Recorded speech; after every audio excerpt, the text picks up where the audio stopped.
simple barbarie totalement irrationnelle répond bien à une stratégie politique et à des règles que l'État islamique entend faire respecter et qu'il tente de respecter lui-même.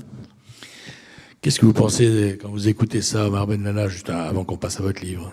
Ça vous étonne, ça vous... Non, je trouve ça très intéressant et finalement ça explique beaucoup de choses. C'est bien de voir les choses, c'est ce que je disais juste avant. Si on veut comprendre les choses, il faut se mettre à la place, ou les gens, il faut se mettre à leur place. Et quand on comprend que ça vient justement d'une agression qui dure depuis des années, etc., on comprend la révolte et on comprend en fait tout ce qui est en train de se passer. Alors, on va venir à votre... Vous êtes musulman donc, français. Je fais de mon mieux. Français. Alors vous étiez un adolescent comme tout le monde. Hein, l'école, bon, moins on en a, mieux on se porte. Les parents, ils sont toujours en retard de 20 ans par définition. Donc voilà, hein, vous étiez vraiment comme tout le monde. Votre père est artisan. Maçon-boiseur, oui. Maçon. Boiseur. Boiseur, c'est-à-dire? Il s'occupe des boiseries en fait dans les chantiers. Boiseries dans les chantiers. Et votre mère? Ma mère était assistante maternelle, femme au foyer. Femme au foyer. Et donc, en troisième, 14-15 ans, crise habituelle avec les parents qu'on n'écoute plus. Des petites bêtises à ce moment-là ou... Ouais, des petites bêtises qui deviennent de plus en plus grosses.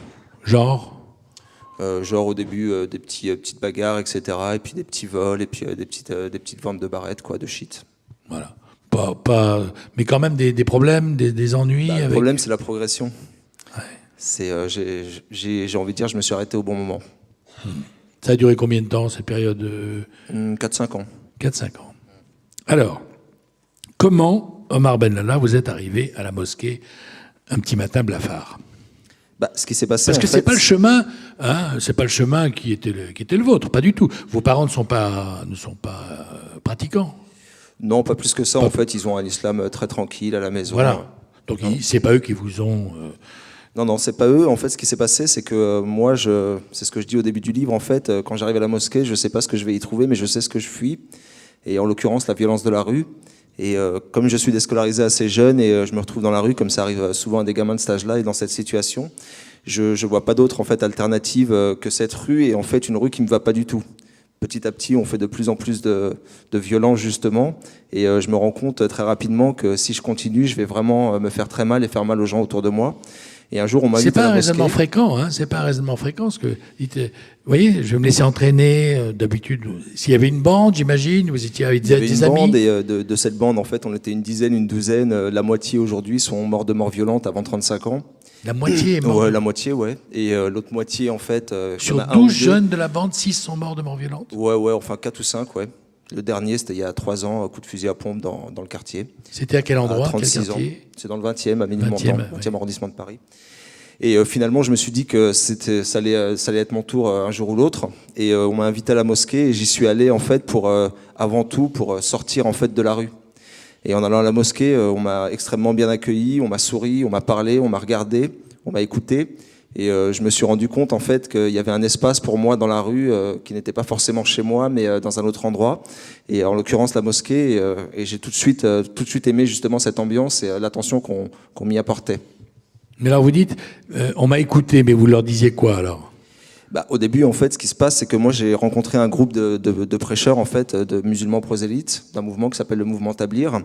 Et au début, en fait, pour amorcer la discussion, donc on fait connaissance et on me demande comment je m'appelle. Dans la rue? Ça, c'est dans la mosquée, en fait, quand j'arrive, en fait, autour d'un thé et de quelques cacahuètes. Et on me demande qui je suis, qu'est-ce que je fais là, et comment ça se fait, en fait, que je traîne dans la rue, etc. Et donc je raconte un peu mon parcours, que j'ai été déscolarisé, mais ça va très très vite. Et le simple fait, en fait, qu'on s'intéresse à moi et qu'on me demande mon nom, c'est tout bête, mais à ce moment-là, c'est très important. Et puis finalement, on commence à discuter, et puis je suis ce groupe-là. Et voilà, de fil en aiguille, en fait, je deviens moi-même l'un d'eux, et voilà. Vous êtes allé tout seul à la mosquée ou c'est un ami qui vous a pris par le bras en disant écoute, viens faire... On m'y a invité, en fait. On m'a invité en fait à boire du thé et des cacahuètes. Et j'y suis allé par une après-midi d'août en me disant que ça allait me faire du bien au moins quelques heures. Et finalement, ça a duré une dizaine d'années. M'apaiser complètement. À cette époque, en fait, il y a les extasies, en fait, les pilules un peu de l'amour, comme on appelle, sont arrivées dans milieu des années 90 dans le quartier à Paris. Et pendant tout un week-end, en fait, on en a tous beaucoup pris. et on a tous explosé finalement dans nos esprits, dans nos cerveaux. Il faut savoir qu'à l'époque, ces pilules-là en fait se prenaient beaucoup dans les soirées, dans les discothèques, où on écoutait de la techno, une nouvelle musique qui arrivait, sauf que pour nous, jeunes d'origine maghrébine, on n'avait pas accès à ces endroits-là. Du coup, on les prenait dans la rue, on en prenait beaucoup, etc. Et à un moment, j'ai, comme on dit vulgairement, pété un câble. Et on m'a invité à la mosquée justement pour essayer de me ressourcer un petit peu. Et j'ai accepté en fait l'offrande sans me poser de questions. Donc en fait, le rôle de la mosquée dans cette affaire a été plutôt, c'était plutôt dans une bonne intention, c'est-à-dire d'éviter que des jeunes se caramélisent dans la rue, on va dire. Bah complètement, et puis c'était même pratiquement le seul endroit en fait où on pouvait essayer entre guillemets de se sauver, vu qu'à cet âge-là, comme vous disiez précédemment, on fait tout pour fuir les parents. L'école, ça fait des années que j'ai pas vu un banc d'école, et finalement entre le commissariat et la mosquée, le choix est vite fait. Vous étiez nombreux dans la rue à ce moment-là? Vous étiez... Ouais, on était une petite bande, je vous dis on était une dizaine, une douzaine, ouais. Et puis il y avait ceux qui étaient un peu plus âgés, qui étaient 7-8 comme ça, puis ceux qui arrivaient les générations d'après, parce que c'est par cycle, et qui étaient pareil, peut-être une dizaine. Vos parents étaient au courant que vous aviez changé de vie en allant à la mosquée, que... Bah, ils ont été au courant très rapidement, parce que le premier contact que j'ai à la mosquée, donc c'est avec ce groupe de jeunes et qui sort en fait de mosquée en mosquée pour aller apprendre la religion et prêcher la bonne parole. Et je me propose de les accompagner. Donc dans le foyer, dans un foyer en fait, une salle de prière dans un foyer d'immigrés dans le quartier. Et je reste 3 jours là-bas.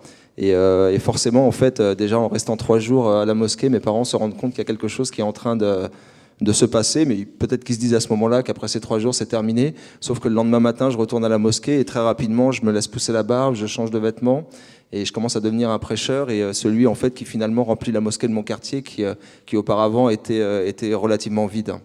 Ça c'est incroyable quand on lit votre livre, c'est un tout petit livre, hein. Il fait 80 pages. Une centaine de pages. Oui, une petite centaine de pages.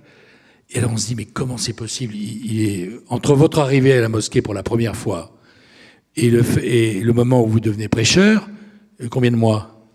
Bah, c'est très rapide, finalement je deviens prêcheur pratiquement au bout d'une semaine ou deux, même pas. 2 semaines. Parce que je me rends compte qu'en retournant à la mosquée, en fait, il y a beaucoup de ce qu'on appelle les shibani, donc un peu les gens comme mes parents qui sont à la mosquée, et je me rends compte que si je veux y rester, il va falloir que je sois plus entouré que ça.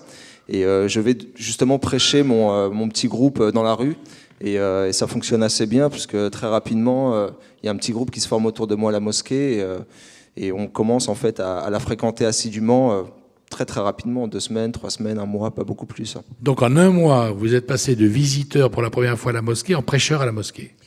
C'est ça, et en fait ce qui se passe dans le quartier, c'est que pour nous à l'époque, les mosquées en fait n'étaient pas vraiment comme on peut les penser aujourd'hui, c'était pratiquement le paradis. Aller à la mosquée, c'était se sauver. Et finalement, moi j'ai été le premier à avoir réussi à y aller et à y rester. Et les gens se sont dit, en fait, mes amis se sont dit, bah, c'est aussi possible peut-être pour moi. Et finalement, très rapidement, la mosquée s'est remplie parce que c'était le seul moyen, comme je vous disais, pour nous d'éviter la casse. Et qu'est-ce que vous disiez alors, puisque vous étiez devenu prêcheur en 1 mois, qu'est-ce que vous disiez à tous ces gens qui venaient à la mosquée? Vous aviez quel âge? J'avais 20 ans. Bah, au début, en fait, ce qui se passe, c'est que je répète ce que j'entends pendant ces 3 jours avec le groupe de prêcheurs qui est là. Et ce groupe-là, en fait, le mouvement Tablir est un groupe qui a des règles bien définies. Et en l'occurrence, le discours doit être un discours en fait bien défini. On parle de Dieu, de son prophète, de l'importance de la prière, du service entre frères, de l'importance de prêcher, de faire l'effort pour Dieu, etc. Et en fait, pendant les premiers temps, je répète un peu tout ça comme un perroquet, et c'est largement suffisant pour remplir mon espace, donc voilà quoi. Pour l'instant, ça me va. Vous étiez convaincu vous-même, Omar Benlala, vous étiez au moment où vous étiez là, vous disiez je fais quelque chose de bien, c'est vrai ce que je dis. Vous étiez en accord avec ce que vous disiez, ou bien vous étiez plutôt perroquet comme vous le disiez tout à l'heure? Bah, un peu des deux. J'étais un peu perroquet, je m'en suis rendu compte après parce que je répétais vraiment sans vraiment comprendre ce que je disais, mais j'étais convaincu complètement parce que du jour au lendemain, en fait, moi je suis dans la rue, je suis pas le premier de la bande, en fait, je suis même peut-être le dernier. Je suis pas du tout à ma place dans la rue, et je suis un jeune adolescent boutonneux. Et du jour au lendemain, en fait, en laissant pousser un peu la barbe, en mettant une chéchia, je deviens en fait la star du quartier. Je deviens celui qu'on écoute. Il suffit que je marche dans la rue pour que les gens s'arrêtent. Et enfin voilà quoi. Donc forcément, ça suffit à convaincre un adolescent de 20 ans. Et je me rends compte en fait de l'aura en fait que je suis en train d'avoir. Je me dis ça, c'est quelque chose en fait qui est bien pour moi, et ça me permet de rester à la mosquée, donc d'éviter la rue encore une fois. Et donc je suis convaincu d'être à ma place. Et donc vous êtes barbu, vous portez une galabia, Oui, le turban, très rapidement. J'ai dû porter le turban au bout d'1 mois et demi, 2 mois, quoi. Voilà. Et vous prêchez dans la mosquée. Je prêche dans mon quartier. C'est une nouvelle vie qui commence. Les gens, voilà, c'est une nouvelle vie. J'invite les gens à la mosquée. Et je suis très content de ça parce que très rapidement, en fait, on me donne les clés de cette mosquée. Et donc, je passe d'un 60 mètres carrés avec mes sœurs, mon petit frère et mes parents en HLM à Belleville, avec les clés d'un 400 mètres carrés dans le quartier avec terrasse, presque jacuzzi. Enfin voilà quoi, pour un enfant en fait de cet âge-là, c'est extraordinaire et j'invite en fait mes amis à venir et on passe des moments extraordinaires et puis on sent aussi beaucoup d'émotions. Je sens la même émotion que moi j'ai ressentie chez ceux que j'appelle et finalement je me dis que j'ai trouvé ma voie. Et vous avez arrêté, du coup, instantanément, les bricolages, les... Oui, tout de suite. J'ai jeté mes cassettes. Fini. À l'époque, c'était les cassettes de funk. J'ai arrêté de fumer. Donc ça aussi, c'est des signes qui me font croire que vous êtes que je suis sur la bonne voie. Et je jette en fait mes jeans 501 et mes polos Lacoste.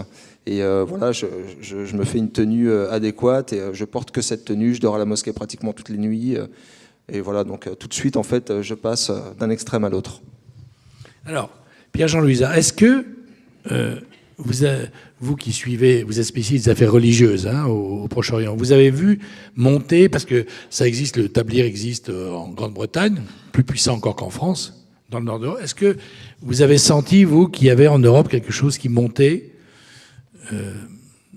quelque chose de ce qu'Omar vient de raconter ? Est-ce que vous avez senti qu'il y avait, dans la communauté musulmane en Europe, qui à l'époque était quand même déjà de plusieurs millions de personnes, quelque chose qui allait devenir une voix plus importante qu'elle ne l'était à l'époque ? Alors c'est difficile à dire parce que ça dépend beaucoup des pays, ça dépend également, voilà, là, le parcours qu'on vient d'entendre est un parcours, mais il y en a, je dirais, presque autant que d'individus des parcours. Donc ça a été le caractère très difficile à cerner qui, pendant longtemps, a occulté le fait qu'il y avait un malaise dans nos sociétés démocratiques, un malaise qui pouvait s'expliquer par un déficit identitaire, notamment chez les jeunes issus de l'immigration, déficit identitaire qui est également celui de jeunes Français entre guillemets de souche, puisque l'idéal, notamment en France, c'est un problème, puisque l'idéal républicain se réfère à quelque chose de très intellectuel, de construit à des valeurs et non pas à une identité. Donc cela fait reposer sur les épaules de chaque individu beaucoup de responsabilités pour savoir qui on est, d'autant plus que nos sociétés nous condamnent à une certaine solitude. Il faut aujourd'hui être son propre maître à penser. Il n'y a plus l'Église, il n'y a plus les partis, il n'y a plus les syndicats, même la famille aujourd'hui fait défaut et c'est une responsabilité que beaucoup de jeunes n'arrivent pas à assumer. C'est pour cette raison que ceux qui offrent à la fois une famille, donc une rupture de la solitude et un sens à la vie, peuvent être effectivement, peuvent avoir des discours qui sont favorablement accueillis. Mais encore une fois, il n'y a pas de profil type. Ce qu'on a vu notamment depuis l'émergence de l'État islamique, c'est que, bon, là en l'occurrence, il s'agissait d'un mouvement piétiste, oui. Le Tabligh qui n'a pas de traduction djihadiste. Oui, voilà, djihadiste. Là on est dans le cadre d'un mouvement piétiste, mais le retour à la religion ou le retour à l'islam, tel qu'on l'a connu depuis l'émergence de l'État islamique, se fait dans un contexte de grand malaise d'une partie de notre jeunesse, et la crise économique l'a beaucoup aggravé, évidemment. Vous êtes d'accord avec ce que dit Luizard ? Oui, absolument. Je suis aussi d'accord quand il dit que c'est une solitude en fait qui fait que le groupe devient extrêmement important. Je me sens extrêmement seul dans la rue en fait, et là j'ai l'impression d'être beaucoup moins seul. Pourquoi je vous pose la question très rapidement. Pourquoi vous avez quel âge ? 20 ans. 20 ans, la France est grande, libre, on fait ce qu'on veut, les initiatives sont ouvertes, personne ne vous en veut. Pourquoi pas se lancer dans quelque chose dans le pays que vous habitez, dont vous êtes national, plutôt que d'aller à la mosquée?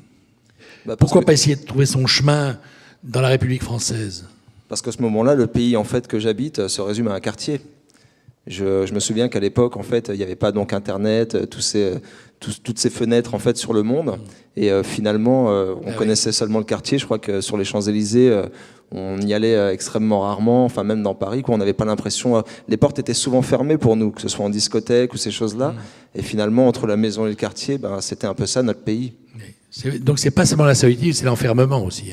Aussi l'enfermement, mais c'est un enfermement aussi. Le périmètre très, très faible. Voilà, c'est un enfermement en fait qu'on s'imagine à cet âge-là, quand on est un jeune adolescent. Enfin, quand on est adolescent, on a l'impression que tout le monde nous en veut et que toutes les portes sont fermées. Finalement, c'est faux, on s'en rend compte plus tard. Mais à cette époque-là, en fait, c'est la réalité. Est-ce que dans les pays que vous habitiez, que vous visitiez à l'époque, dans les pays d'islam, est-ce qu'on se disait on va envoyer des imams pour voir Omar Ben Lala? Est-ce qu'on avait cette idée de construire quelque chose pour rétablir la puissance de l'islam, y compris en Europe? Vous connaissez la situation de l'islam en France, qui est une situation quasiment impossible dans la mesure où on somme les musulmans d'avoir des représentants et où ces représentants sont aussitôt captés par les pays d'origine, les États d'origine, Maroc, Algérie, Qatar, Arabie Saoudite, Turquie aussi beaucoup. Donc voilà, on est dans une situation très paradoxal où en même temps nous avons un système laïque qui dit que l'État ne reconnaît ni ne subventionne aucun culte, mais où on met en demeure les musulmans finalement de revenir d'une certaine façon au temps du Concordat, c'est-à-dire au temps où l'État français disait à l'Église catholique, voilà, vous devez être comme ça. Et ça ne marchera pas. Ça ne marchera pas. Ça ne marchera pas. L'islam républicain tel que par exemple Manuel Valls veut le construire va très vite, si ce n'est déjà fait, apparaître comme un islam de harki, parce que ça n'attirera absolument pas les jeunes qui ont Internet et ont des imams autoproclamés au coin de la rue, quoi. Et alors qu'est-ce qu'il faut faire? 5 millions de personnes, c'est beaucoup. Harmoniser les relations de la République avec une religion qui a 5 millions d'adeptes, c'est pas une petite affaire. Donc, si le schéma qui est proposé vous semble impossible, il va bien falloir régler le problème. C'est un défi d'autant plus grand que l'islam n'est pas n'importe quelle religion par rapport aux pays européens et notamment par rapport à la France.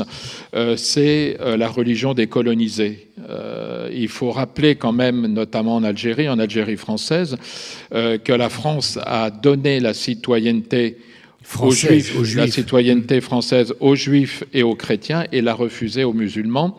Et en 1905, la loi de séparation de l'Église et de l'État s'est appliquée aux chrétiens et aux Juifs, mais les élites républicaines, par peur d'une religion aussi vivante, ont fait en sorte de ne pas l'appliquer à l'islam.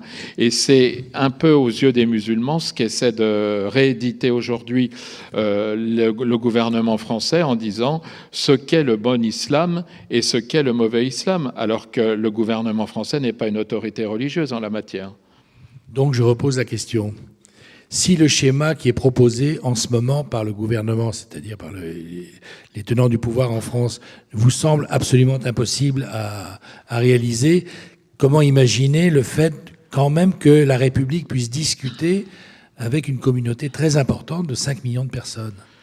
Je ne fais pas de prédiction pour l'avenir, mais il y a quand même, à mon avis, plusieurs certitudes. C'est que nous n'arriverons jamais à une représentation véritablement représentative des musulmans officielle, telle que le voudraient donc les différents gouvernements français, de gauche comme de droite. C'est vrai que c'est... Et même si l'on construit 2000 mosquées supplémentaires, l'islam continuera à vivre très largement en dehors des mosquées, parce que c'est aussi dans les chambres, seul face à Internet. C'est là aujourd'hui que se produit une grande partie de la radicalisation, hein, puisque la radicalisation est une partie pas majoritaire heureusement, mais une partie de cette question, oui, de la question, et surtout de cette mise de cette dérive sectaire. Voilà, parce qu'on peut dire que c'est une dérive sectaire assimilable à d'autres dérives sectaires, c'est-à-dire une mise en retrait de la société, ce que font beaucoup de mouvements musulmans piétistes. Et là, il y a quelque chose en plus qui est le passage à l'acte. Et là, je dois dire que je n'ai pas de solution, parce que les programmes qu'on nous présente aujourd'hui comme des programmes de déradicalisation ne sont pas véritablement porteurs d'espoir pour enrayer un mouvement qui, je le crains, risque de prospérer dans les années qui viennent. Alors, Omar Benlala, on revient à vous, juste pour compléter ce que vient de dire Pierre-Jean Luizard. Vous êtes devenu star, donc. Vous êtes le roi du quartier, vous avez 400 mètres carrés, terrasse, thé à volonté, etc.